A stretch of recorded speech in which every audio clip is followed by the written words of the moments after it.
Oh boy. Anyways, vitiligo. So this is exciting for some of you that follow me for vitiligo. I was in the shower, and usually I am just racing around throughout the whole day, and I like don't take time to stop or think or whatever, you know, or observe sometimes, and when I really should. I should be meditating and things.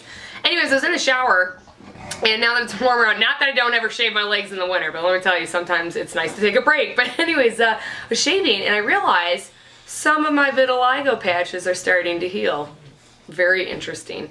So I looked back and I was like, what have I been doing lately? And there's some recommendations that doctors have given me in online articles and research and stuff like that I just really didn't want to even get around to doing, like going off birth control, stop eating bread or gluten, and dairy products and all sorts of stuff. And I was like, I love bread and cheese.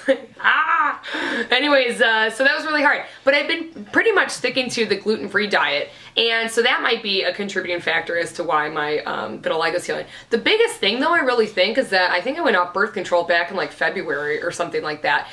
Because the progress that my patches have been making is as much as when I was going like religiously gung-ho on ginkgo biloba tablets and a copper magnetic bracelet that I was wearing 24/7 for like weeks or months. And it's only been a couple months, so it's interesting that something that I did is making such progress already. Is it going to heal all the way? Probably not. But like my hands are pretty much healed. Hold on, here's it. My foot, where is it? Still, I don't think you can see it. My foot still has this crazy line of vitiligo, and then obviously, stop it, Jack. Obviously, hold on.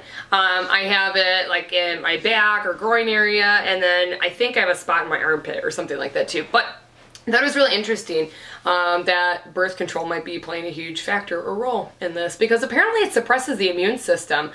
Some lady or young girl wrote an awesome article about all the downsides of birth control that they don't really go over with you when they put you on it, because I got put on it in 8th grade. So I went on it early, and I've been on it for that long, and I'm 26 now.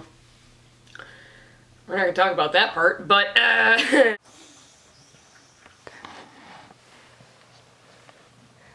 I think it's a contributing factor, that and like gluten diet. And what's interesting too, and you guys have probably heard about this, and then I'll shut up about this exciting natural health stuff, but I haven't updated you guys on this stuff in a long time. And I have a lot of viewers that are like, tell us about vitiligo or birth control or thyroid and all other exciting junk.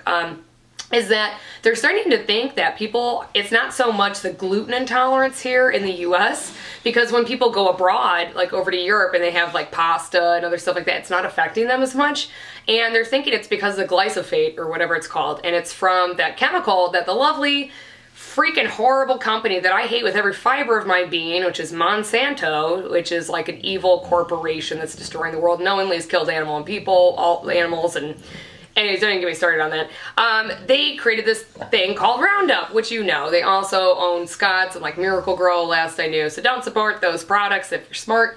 But anyways, Roundup has glyphosate in it, which is a known carcinogenic, meaning it causes cancer, things like that. And wheat, which has gluten in it, wheat is the only crop, last I knew, that is allowed to be doused and like soaked in the Roundup right before harvest. I mean, all the crops usually get sprayed with it, like soy. They have Roundup resistant soybean crops, all that other stuff. But anyways, the wheat is the one that's only allowed to be drenched in it right before harvest, because it forces the plant to die and go into seed, and usually yields larger crops and money, basically.